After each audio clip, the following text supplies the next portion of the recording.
out by the media, no matter what he does. So, if I were in that position, I'd stick up my middle finger, which he appears to be doing, He's certainly doing that. Yeah. and I would do that too. They tried to put him in jail. They shot him. You know, if you weigh all these things, his actions are maybe not justified, but certainly more understandable. But looking at the policy, we haven't seen a supply side economy since Reagan. And Right. that was a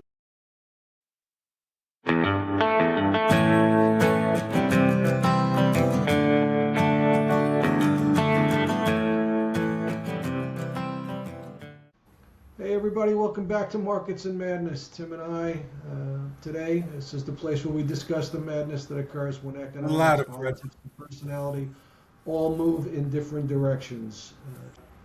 A little bit? All right, let's do this. Let's move a little closer here. How are you today, Tim? I'm good. It's funny, I think from talking to you over the weekend, it sounds like one of those times we're on both sides of the ball. Yeah. We've had some off-air conversations, and you and I are on different views about how this is all going, the war, where it's leading to, what it's going to mean for the markets, short term, long term. I'm kind of bearish on it, and you seem to be a little bit more positive.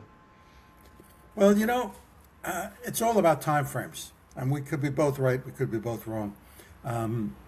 But I want to take you way back. George Bush II, W. He was in Afghanistan. He was also in Iraq. Right? If you look at a map, Iran sits between both those countries.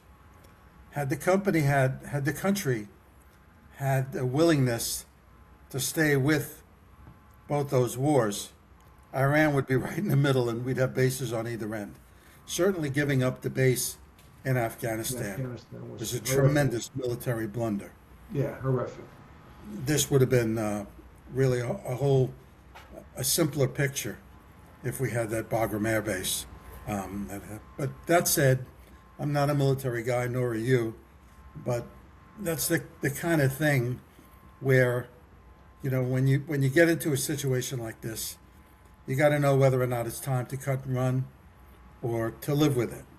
And I really think the risk reward is so big here that I'm inclined to stay with it and not second guess him.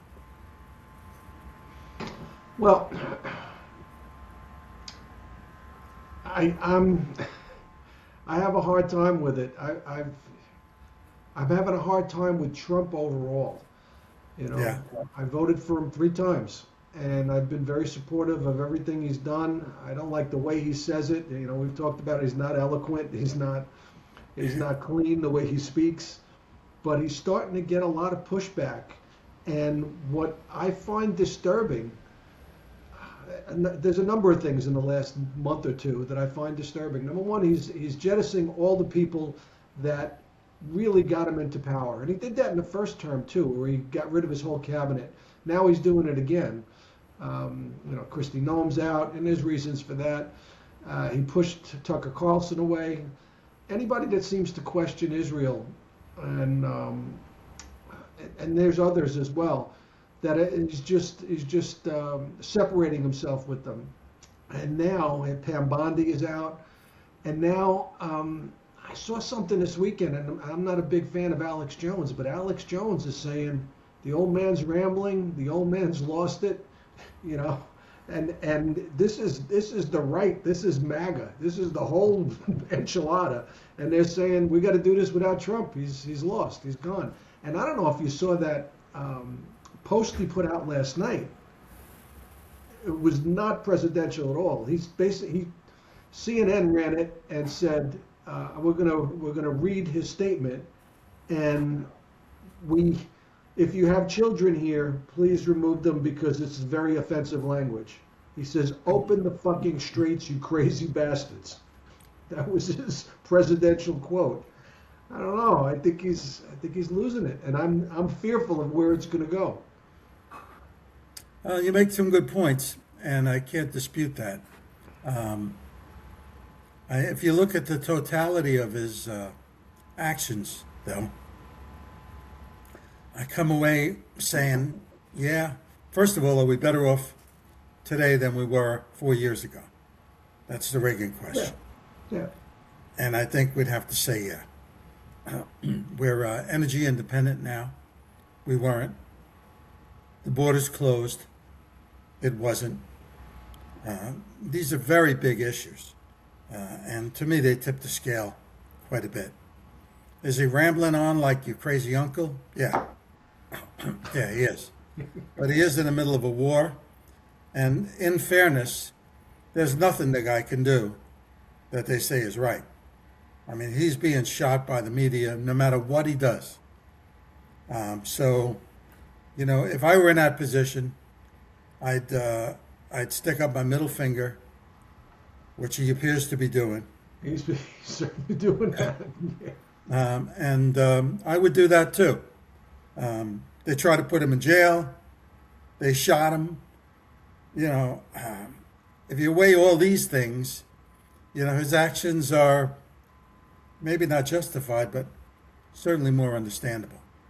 But looking at the policy, we haven't seen a supply side economy since Reagan. Right. And that was a rally that came out of the throes of that awful Jimmy Carter experience and turned the world around and turned the U.S. economy around. And we lived off it for 20 years, despite all kinds of actions to thwart it. So I'm very happy with his overall economic policy. And the upside for Iran. I mean, just look at what could be on the upside. He could have buttoned up the whole Middle East, moved the Arabs against the Sunnis, isolated Iran, has really killed, in terms of Ukraine. Iran was supporting Ukraine with drones. That's pretty much shot now. So there's impact there. Iran had these surrogates, and they're going to be starved of money now because he's got it. There's a guy called Tousi, Tousi, who is an Iranian, and he's got a network. We've talked about this guy before. Right. And the Shah's son is on them. And Maria was watching him all weekend. And they were really inside Iran throughout this rescue. And he had pictures of the IRGC hiding. And they wouldn't come out to search for that airman. But they were telling people, okay, there's a reward, you go get him. And the people were according to the Shah's son, the prince, the people were giving information to us about where the IRGC was and what to avoid. So Trump said in the statement, I didn't see the statement, but I heard about the statement, said that he was arming the insurgents before the war. Did you see that? Not before the war, that he was sending arms to the insurgents. Yeah. I didn't see before the war, but I did see some communication that he said. And the Shah's son is saying, I'm telling them to stay in hiding because it's not safe for them yet. So I think there's an insurgency waiting. Now, I started to think about, just last night, what it must be like to be part of the whoever's running Iran. They got no communications. At least a third, probably 2/3 of them are dead already. And the rest are in hiding, and they don't want to send any transmissions. They're worried about beepers because of what the Israelis did with beepers. I'm not even sure they know what their position is. I don't know if they know how bad the devastation's been. We know because we're taking pictures and we're But we're counting back the to stores. Afghanistan and the warlords, if that's the case. What's that? We're back to Afghanistan and the warlords, if that's Yeah, the I think case. that's the whole problem. I think Yeah. we got a regional conflict here. This thing's metastasized to some degree, and that bodes well for the insurgents. That says, Hopefully. there's really a weakened central government. So none of us really know. I mean, this is all conjecture. But as I lay it out, I'm looking at earnings and I'm looking at the tax policy and I'm looking at the big, beautiful bill. And I see really good things ahead for us. The oil spike, you could argue that oil is inflationary and the Fed's in a bad position. But I think the Fed's position has really been neutralized because we've moved from a monetary policy that was driving the economy to a fiscal policy that's driving the economy. And you tell me who's coming out ahead on this airport slowdown. Are they blaming the Republicans or are they blaming the Democrats? I don't know. I don't either. It depends on which side you listen to. The Yeah. right is blaming the left, and the left is blaming the right, and people are stuck in the middle and getting frustrated. So we by got it. we got 6 months to the elections, and Right. 6 months is a really long time.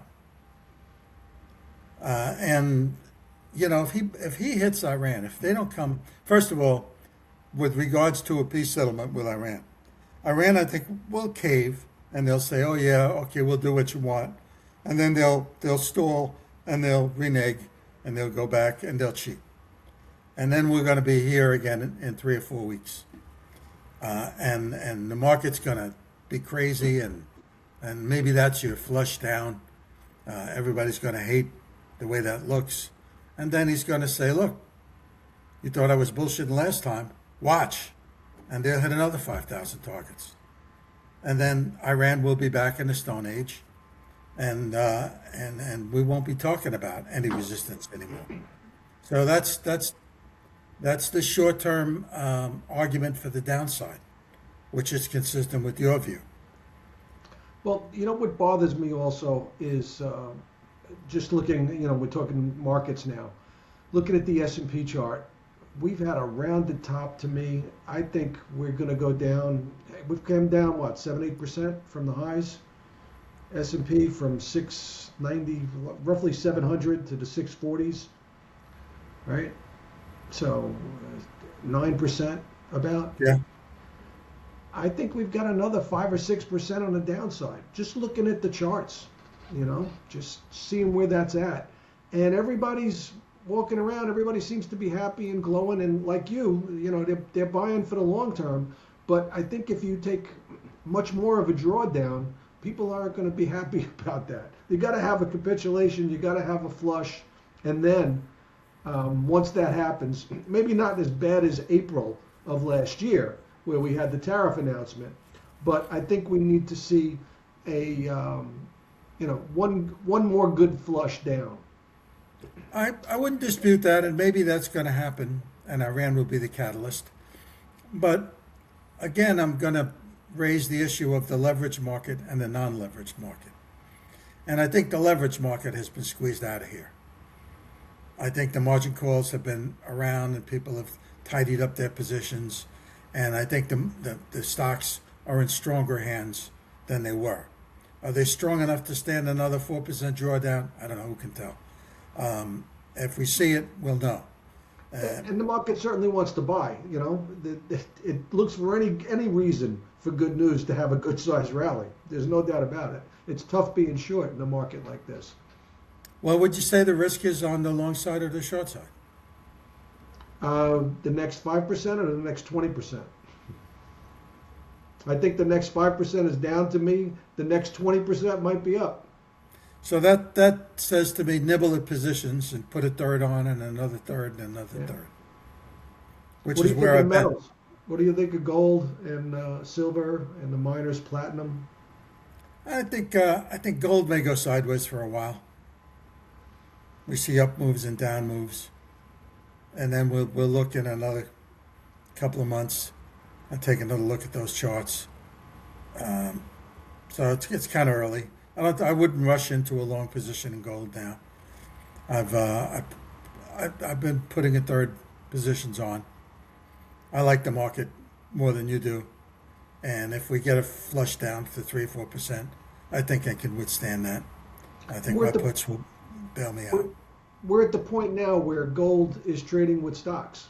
It used to be a protective, stocks would go down, gold would rally, a place to put your money, but not so much. And I have been reading that the big sell-off in gold um, over the last month or so has been Middle Eastern central banks selling in order to raise cash. Well, I think oil is the driver now, not gold,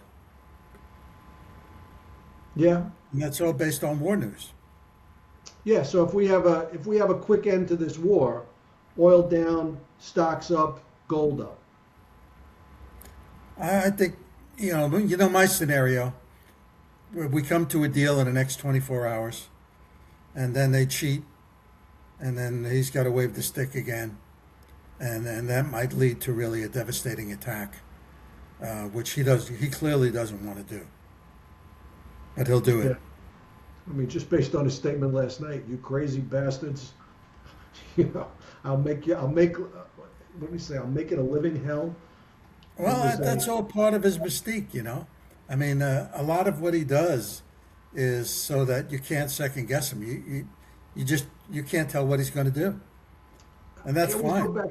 I always go back to the statement from Condi Rice. You brought up Bush too, but Condoleezza Rice says it's very important for your enemies to know where you stand, but it's much more important for your friends to know where you stand. And right now, Well, our friends, yeah, that's a good point. Let's raise that.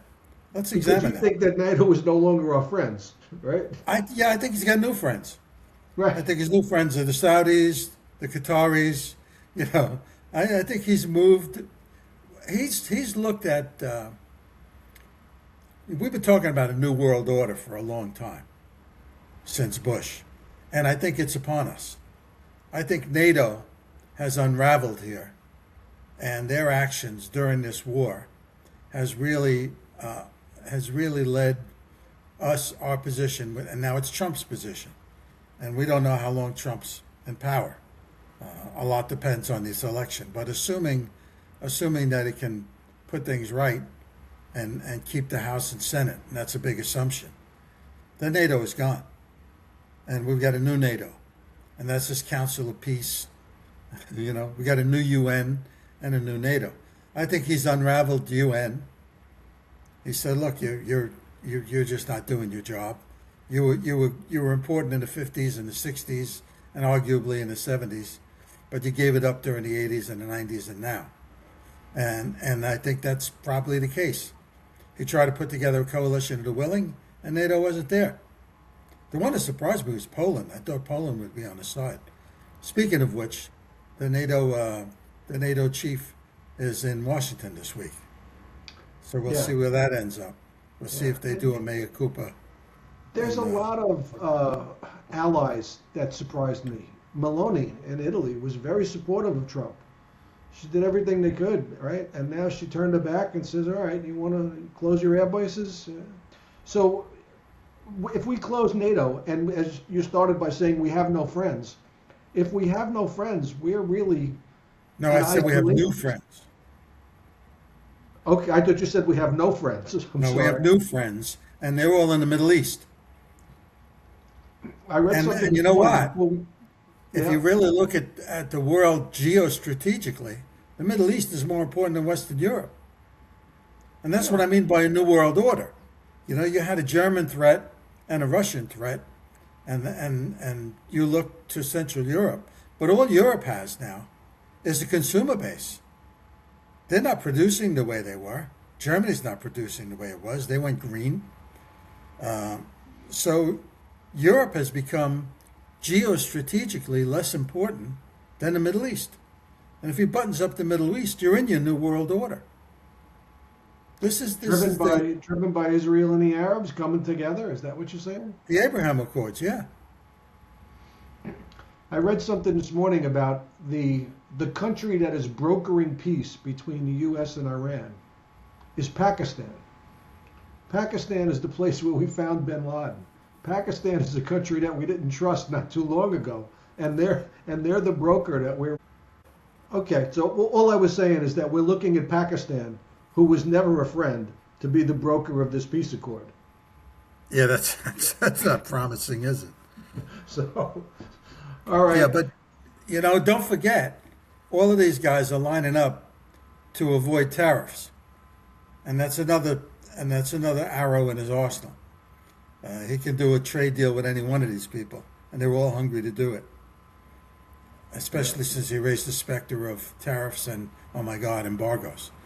So stay tuned. I mean, it's an interesting time. I got to go. All right. See